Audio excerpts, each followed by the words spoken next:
श्रीशनिस्तवराज स्तोत्रम्। ॐ अस्य श्री शनैश्चर स्तवराजस्य सिन्धुद्वीपऋषिः गायत्री छन्दः आपो देवता शनैश्चर प्रीत्यर्थं पाठे विनियोगः। नारद उवाच ध्यात्वा गणपतिं राजा धर्मराजो युधिष्ठिरः धीरः शनैश्चरस्येमं चकार स्तवमुत्तमम्। शिरो मे भास्करः पातु भालं छायासुतोऽवतु कोटिराक्षोदृशौ पातु शिखिकण्ठनिभः श्रुति। घ्राणं मे भीषणः पातु मुखं बलिमुखोऽवतु स्कन्धौ संवर्तकः पातु भुजौ मे भयदोऽवतु सौरिर्मे हृदयं पातु नाभिं शनैश्चरोऽवतु गृहराजः कटिं पातु सर्वतोरविनन्दनः पादौ मन्दगतिः पातु कृष्णः पात्वखिलं वपुः रक्षामेतां पठे नित्यं सौरेर्नाम बलैर्युताम्। सुखी पुत्री चिरायुश्च स भवेन्नात्र संशयः सौरिः शनैश्चरः कृष्णो नीलोत्पलनिभः शनिः। शुष्कदरो विशालाख्यो दुर्निरीक्षो विभीषणः शिखिकण्ठनिभो नीलश्छाया हृदयनन्दनः कालदृष्टिः कोटिराक्षः स्थूलरोमावलीमुखः दीर्घो निर्मांसगात्रस्तु शुष्को घोरो भयानकः नीलांशुक्रोधनो रौद्रो दीर्घश्मश्रुर्जटाधरः मन्दो मन्दगतिः खञ्जो तृप्तः संवर्तको यमः। गृहराजः कराली च सूर्यपुत्रो रविः शशी कुजो बुधो गुरुः काव्यो भानुजः सिंहिकासुतः केतुर्देवपतिर्बाहु कृतान्तो नैऋतस्तथा शशी मरुत्कुबेरश्च ईशानः सुर आत्मभूः विष्णुर्हरो गणपतिः कुमारः काम ईश्वरः कर्ता हर्ता पालयिता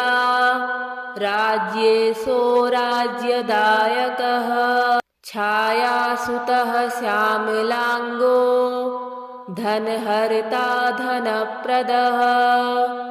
क्रूरकर्मविधाता च सर्वकर्मावरोधकः तुष्टोरुष्टः कामरूपः कामदो रविनन्दनः ग्रहपीडाहरः शान्तो नक्षत्रेशो ग्रहेश्वरः स्थिरासनः स्थिरगतिर्महाकायो महाबलः महाप्रभो महाकालः कालात्मा कालकालकः आदित्यभयदाता च मृत्युरादित्यनन्दनः शतभिदृक्षदयिता त्रयोदशि तिथिप्रियः तिथात्मा तिथिगणो नक्षत्रगणनायकः योगराशिर्मुहूर्तात्मा कर्ता दिनपतिः प्रभुः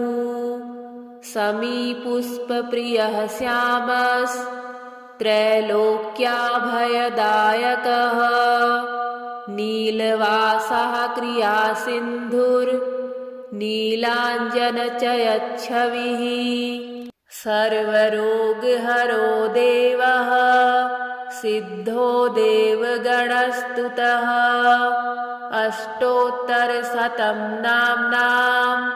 सौरेश्छायासु तस्य यः पठे नित्यं तस्य पीडा समस्ता नश्यति ध्रुवम् कृत्वा पूजां पठेन्मर्त्यो भक्तिमान्यः स्तवं सदा विशेषतः शनिदिने पीडा तस्य विनश्यति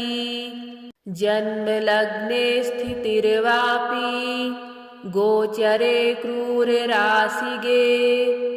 दशासु च गते सौरे तदा स्तवमिमं पठेत् पूजयेद्यः शनिं भक्त्या समीपुष्पाक्षताम्बरः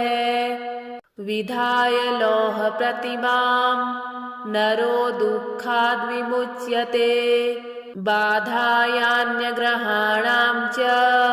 यः पठेत् तस्य नश्यति भीतो भयाद्विमुच्येत बद्धो मुच्येत् बन्धनात् रोगी रोगाद्विमुच्येत नरः स्तवमिमं पठेत् पुत्रवान् धनवान् श्रीमान् जायते नात्र संशयः स्तवं निशम्य पार्थस्य प्रत्यक्षो भूषणश्चरः दत्त्वा राज्ञे वरः कामम् शनिश्चान्तर्दधे तदा ध्यात्वा गणपतिं राजा धर्मराजो युधिष्ठिरः धीरः शनैश्चरस्येमं चकार स्तवमुत्तमम् शिरो मे भास्करः पातु भालं छायासुतोऽवतु कोटिराक्षो दृशौ पातु शिखिकण्ठनिभः श्रुति घ्राणं मे भीषणः पातु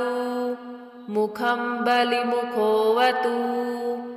स्कन्धौ संवर्तकः पातु भुजौ मे भयदोऽवतु सौरिर्मे हृदयं पातु नाभिं शनैश्चरोऽवतु ग्रहराजः कटिं पातु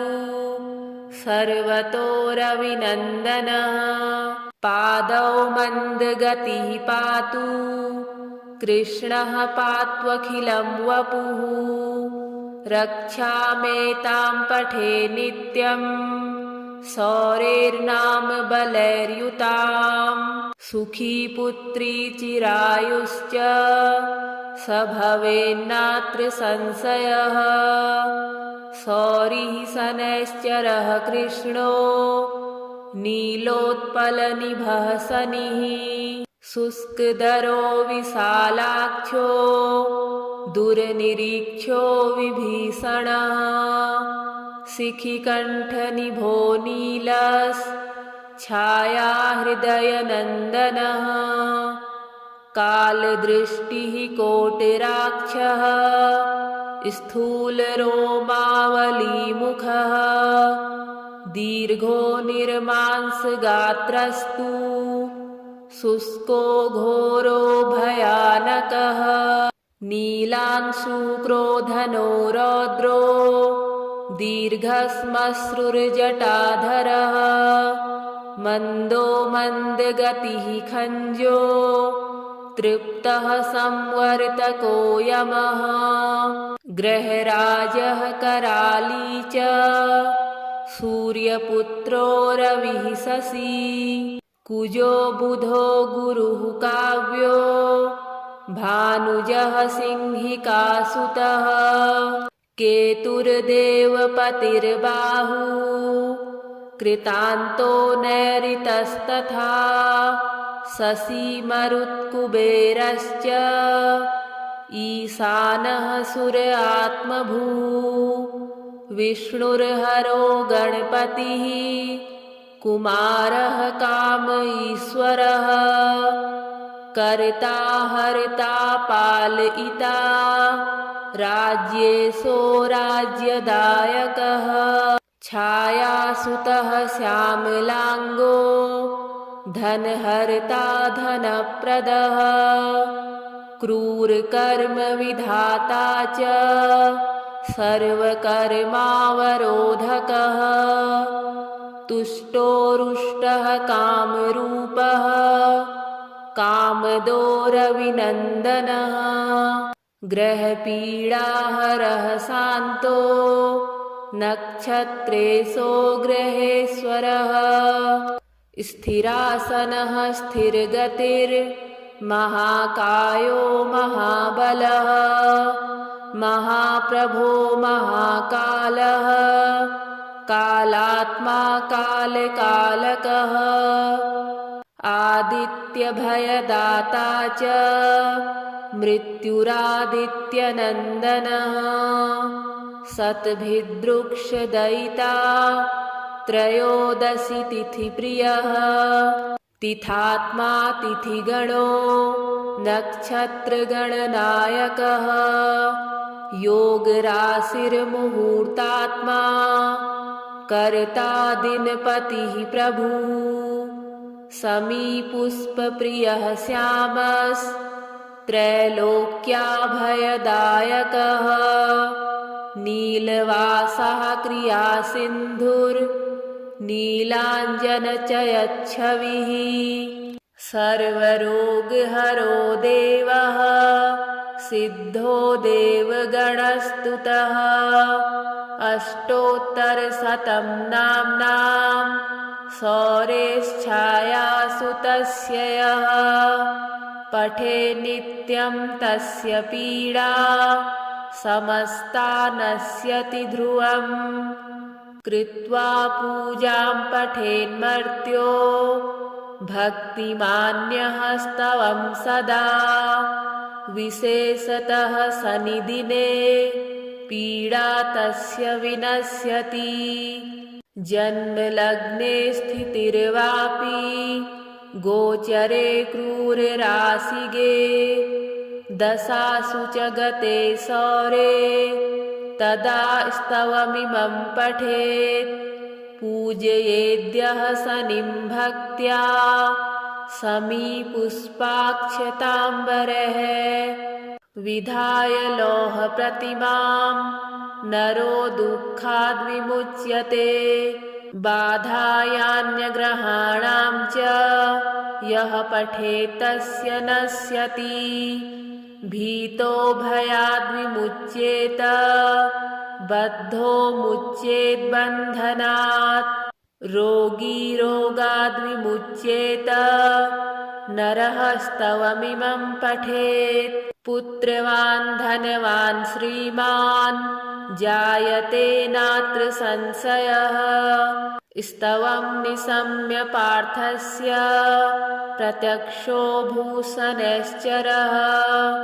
दत्त्वा राज्ञे वरः कामं शनिश्चान्तर्दधे तदा ध्यात्वा गणपतिं राजा धर्मराजो युधिष्ठिरः धीरः शनैश्चरस्येमं चकार स्तवमुत्तमम् शिरो मे भास्करः पातु भालं छायासुतोऽवतु कोटिराक्षो दृशौ पातु शिखिकण्ठनिभः श्रुति घ्राणं मे भीषणः पातु मुखं बलिमुखोऽवतु स्कन्धौ संवर्तकः पातु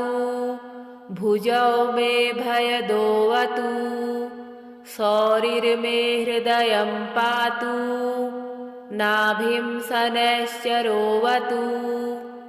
ग्रहराजः कटिं पातु सर्वतो रविनन्दनः पादौ मन्दगतिः पातु कृष्णः पात्वखिलं वपुः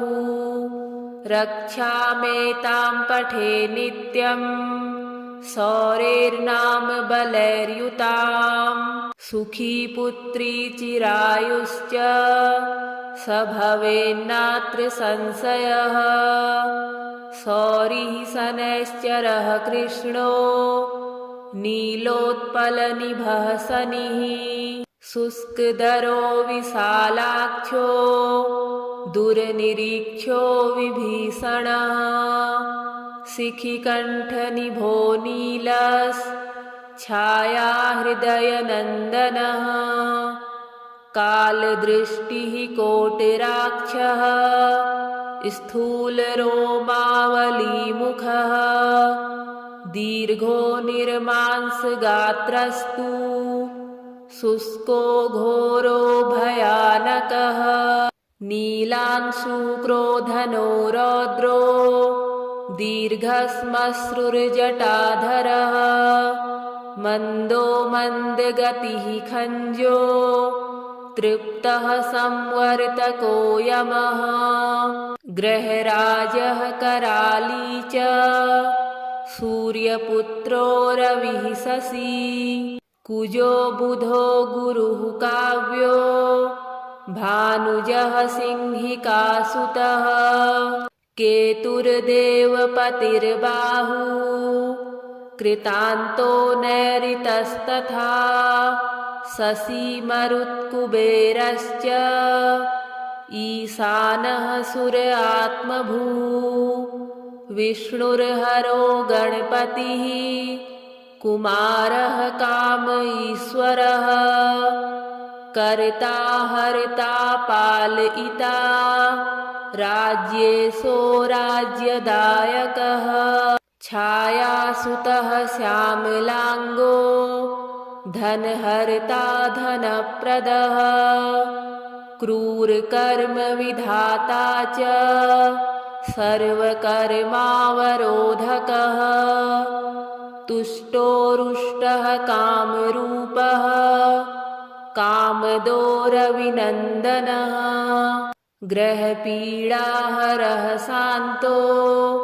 नक्षत्रेशो ग्रहेश्वरः स्थिरासनः स्थिरगतिर्महाकायो महाबलः महाप्रभो महाकालः कालात्मा कालकालकः आदित्यभयदाता च मृत्युरादित्यनन्दनः शतभिदृक्षदयिता त्रयोदशि तिथिप्रियः तिथात्मा तिथिगणो नक्षत्रगणनायकः योगराशिर्मुहूर्तात्मा कर्ता दिनपतिः प्रभुः समीपुष्पप्रियः श्यामस्त्रैलोक्याभयदायकः नीलवासः क्रियासिन्धुर्नीलाञ्जनचयच्छविः सर्वरोगहरो देवः सिद्धो देवगणस्तुतः अष्टोत्तरशतं नाम्नां सौरेश्छायासु तस्य यः पठे नित्यं तस्य पीडा समस्ता नश्यति ध्रुवम् कृत्वा पूजां पठेन्मर्त्यो भक्तिमान्यः स्तवं सदा विशेषतः शनिदिने पीडा तस्य विनश्यति जन्मलग्ने स्थितिर्वापि गोचरे क्रूरराशिगे दशासु च गते सौरे तदा स्तवमिमं पठेत् पूजयेद्यः शनिं भक्त्या समीपुष्पाक्षताम्बरः विधाय लोहप्रतिमां नरो दुःखाद्विमुच्यते बाधायान्यग्रहाणां च यः पठेत् तस्य नश्यति भीतो भयाद्विमुच्येत बद्धो मुच्येत् बन्धनात् रोगी रोगाद्विमुच्येत नरः स्तवमिमं पठेत् पुत्रवान् धनवान् श्रीमान् जायते नात्र संशयः स्तवं निशम्य पार्थस्य प्रत्यक्षो भूषणश्चरः दत्त्वा राज्ञे वरः कामं शनिश्चान्तर्दधे तदा ध्यात्वा गणपतिं राजा धर्मराजो युधिष्ठिरः धीरः शनैश्चरस्येमं चकार स्तवमुत्तमम् शिरो मे भास्करः पातु भालं छायासुतोऽवतु कोटिराक्षो दृशौ पातु शिखिकण्ठनिभः श्रुति घ्राणं मे भीषणः पातु मुखं बलिमुखोऽवतु स्कन्धौ संवर्तकः पातु भुजौ मे भयदोऽवतु शौरिर्मे हृदयं पातु नाभिं शनैश्चरोऽवतु गृहराजः कटिं पातु सर्वतो रविनन्दनः पादौ मन्दगतिः पातु कृष्णः पात्वखिलं वपुः रक्षामेतां पठे नित्यं शौरेर्नाम बलैर्युतां सुखी पुत्री चिरायुश्च स भवेन्नात्र संशयः शौरिः शनैश्चरः कृष्णो नीलोत्पलनिभः शनिः शुष्कदरो विशालाक्षो दुर्निरीक्षो विभीषणः शिखिकण्ठनिभो नीलश्छाया हृदयनन्दनः कालदृष्टिः कोटिराक्षः स्थूलरोमावलीमुखः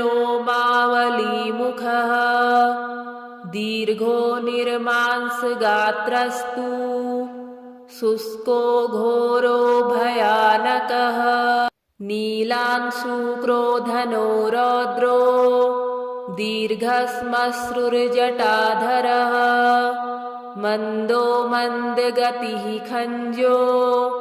तृप्तः संवर्तको यमः गृहराजः कराली च सूर्यपुत्रो रविः शशी कुजो बुधो गुरुः काव्यो भानुजः सिंहिकासुतः केतुर्देवपतिर्बाहु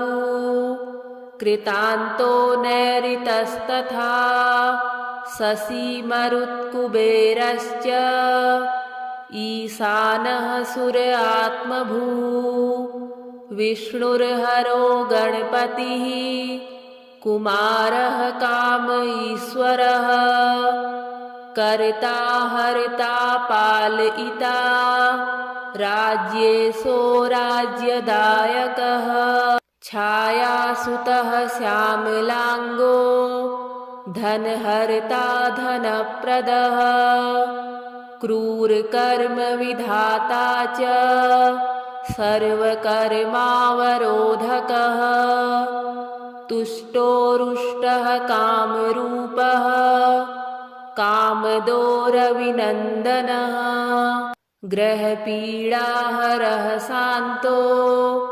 नक्षत्रेशो ग्रहेश्वरः स्थिरासनः स्थिरगतिर्महाकायो महाबलः महाप्रभो महाकालः कालात्मा कालकालकः आदित्यभयदाता च मृत्युरादित्यनन्दनः शतभिदृक्षदयिता त्रयोदशी तिथिप्रियः तिथात्मा तिथिगणो नक्षत्रगणनायकः योगराशिर्मुहूर्तात्मा कर्ता दिनपतिः प्रभुः समीपुष्पप्रियः श्यामस्त्रैलोक्याभयदायकः नीलवासः क्रियासिन्धुर्नीलाञ्जनचयच्छविः सर्वरोगहरो देवः सिद्धो देवगणस्तुतः अष्टोत्तरशतं नाम्नां सौरेश्छायासु तस्य यः पठे नित्यं तस्य पीडा समस्ता नश्यति ध्रुवम् कृत्वा पूजां पठेन्मर्त्यो भक्तिमान्यः स्तवं सदा विशेषतः शनिदिने पीडा तस्य विनश्यति जन्मलग्ने स्थितिर्वापि गोचरे क्रूरराशिगे दशासु च गते सौरे तदा स्तवमिमं पठेत् पूजयेद्यः शनिं भक्त्या समीपुष्पाक्षताम्बरः विधाय लोहप्रतिमां नरो दुःखाद् विमुच्यते बाधायान्यग्रहाणां च यः पठेत् तस्य नश्यति भीतो भयाद् विमुच्येत बद्धो मुच्येत् बन्धनात् रोगी रोगाद् विमुच्येत नरः स्तवमिमं पठेत् पुत्रवान् धनवान् श्रीमान् जायते नात्र संशयः स्तवं निशम्य पार्थस्य प्रत्यक्षो भूषणश्चरः दत्त्वा राज्ञे वरः कामं शनिश्चान्तर्दधे तदा ध्यात्वा गणपतिं राजा धर्मराजो युधिष्ठिरः धीरः शनैश्चरस्येमं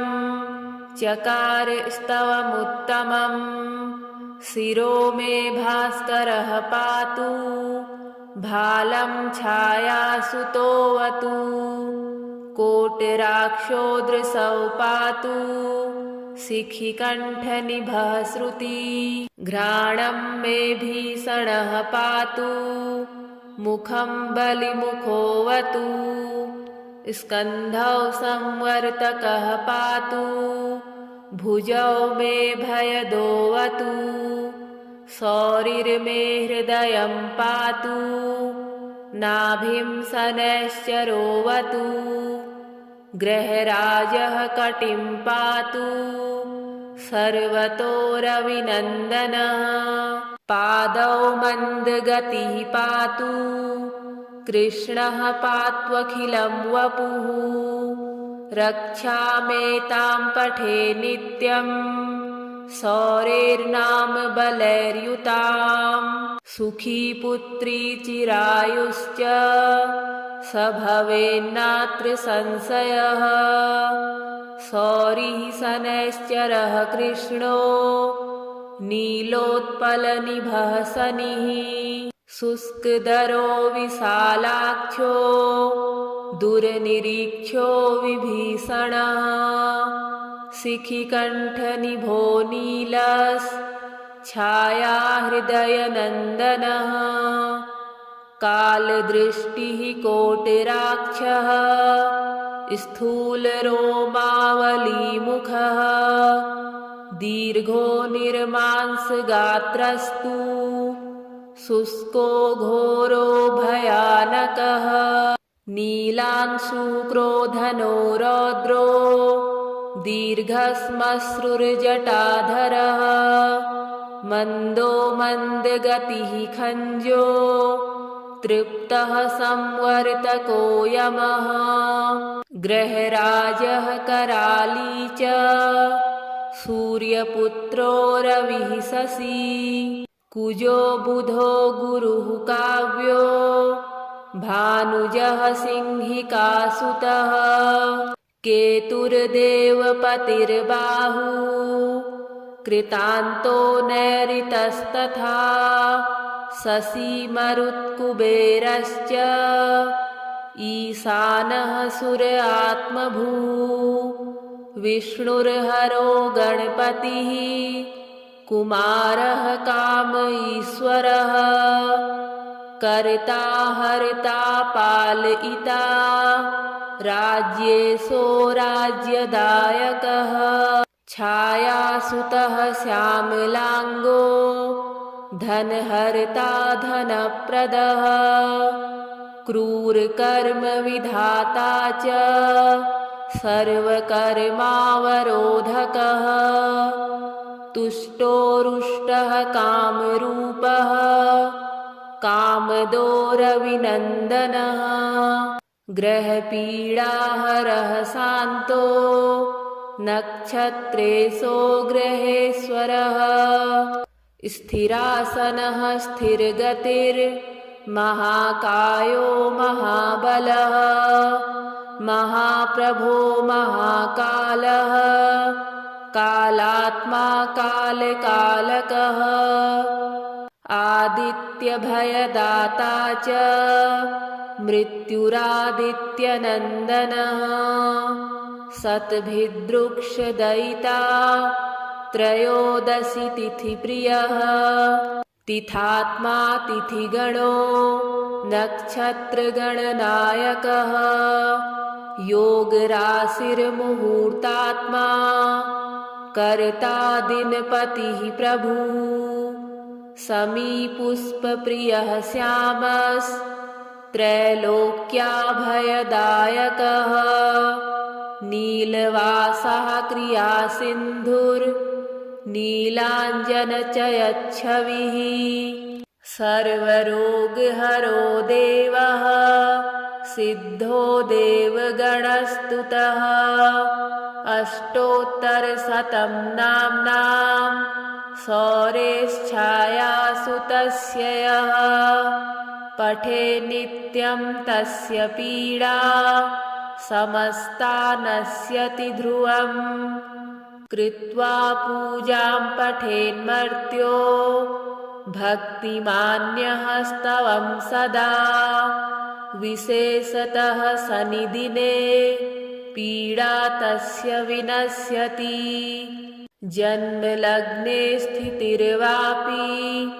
गोचरे क्रूरराशिगे दशासु च गते सौरे